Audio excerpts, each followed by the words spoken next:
Before buying anything, ask one question: will this make future me freer or more obligated? It is a better question than can I afford it today, because today is only the first day of a purchase. Some purchases end at the receipt. Others keep collecting from you through payments, maintenance, admin, and the pressure to keep living at a more expensive level. The sticker price is often only the introduction. The asset filter is not about calling every nice thing a bad thing. It is about seeing what a purchase does after the excitement wears off, when future you is the one still carrying it. In a textbook, an asset is something you own that has value, useful definition, but incomplete for a normal household.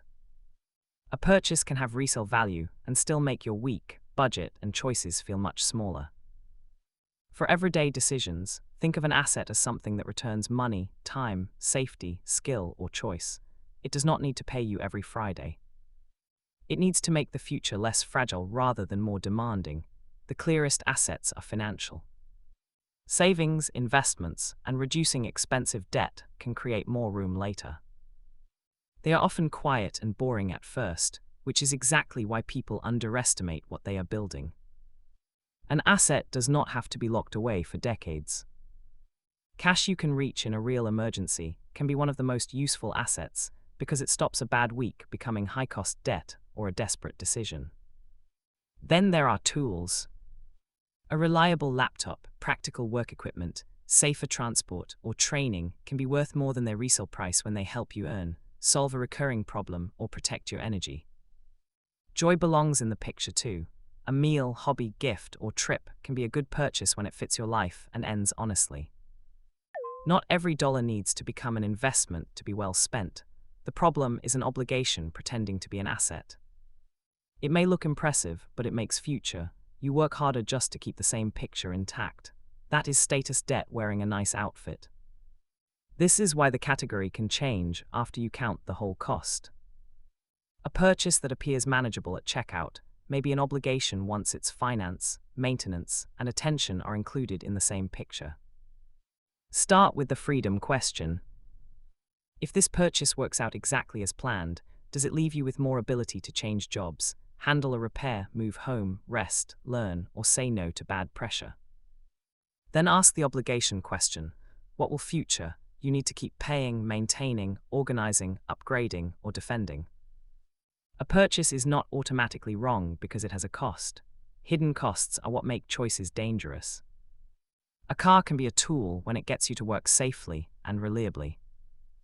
The same car category can become an obligation when the payment, image, and running costs begin competing with your buffer and future plans. A home can create security, stability, and belonging. It can also become a pressure machine if the payment leaves no space for repairs, income changes, or the rest of your life. The label does not decide the trade-off. Ownership is strongest when it comes with room to maintain what you own.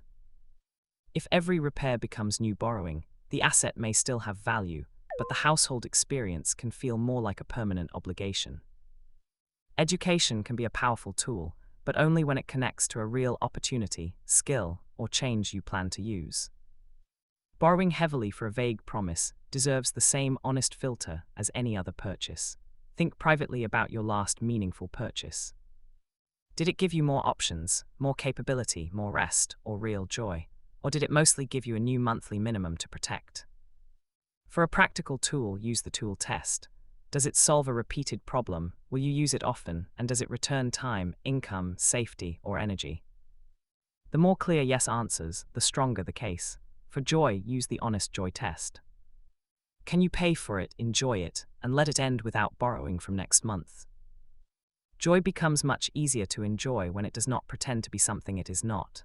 For obligations, count the whole relationship. Repayment, insurance, maintenance, upgrades, storage, and the difficulty of leaving. The more costs that arrive after the purchase, the more carefully you need to protect your financial base first.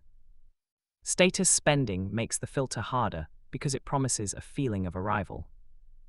But an object cannot make you secure if it requires future you to keep performing a level of wealth you have not yet built. Ask whether you would still choose it if nobody could see it.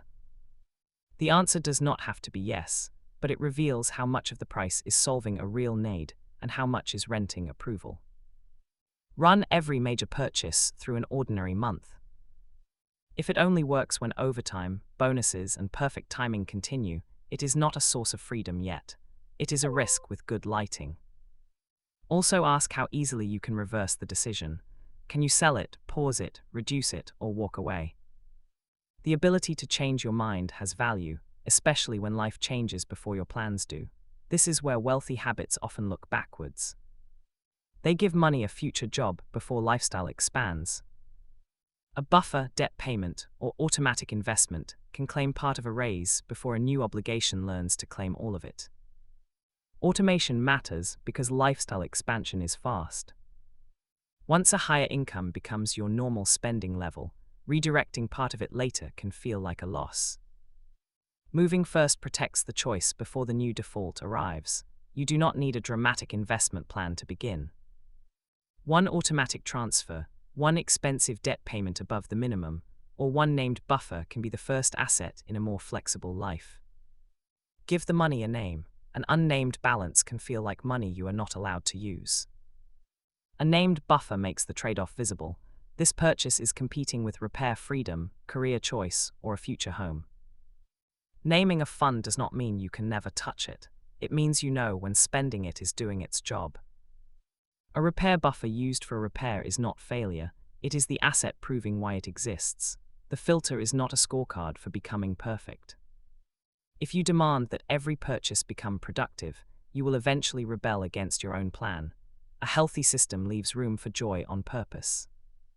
When you are unsure, borrow the experience before you buy the obligation. Rent it, test it, use a lower-cost version, or wait. Reality often reveals whether you need the tool or only want the story around it. For a bigger optional purchase, give yourself 24 hours. The pause is not punishment. It gives excitement time to settle so you can see the benefit, the whole cost, and the other choices the same money could protect. Tonight, write down one thing you want to buy. Put it in one of 4 columns: asset, tool, joy, or obligation. The honest category matters more than trying to make the answer sound impressive. Next to it, write what the same money could protect or create instead. You are not forcing yourself to choose the cheapest option. You are letting future, you have a seat at the table before you decide. Then ask 3 questions. What does this return? What does it require from future me? And could I reverse it if life changed? Those answers are the asset filter in its simplest usable form. Use this order. Automate one asset first, test a useful tool before committing, plan joy honestly, and pause before adding a new obligation. That gives your money structure without making your life smaller. Buy what makes future you freer, not what makes future you busier and more obligated. Build assets and useful tools first, enjoy joy honestly, and let status debt lose its grip. Subscribe for more calm, practical wealth growth breakdowns like this.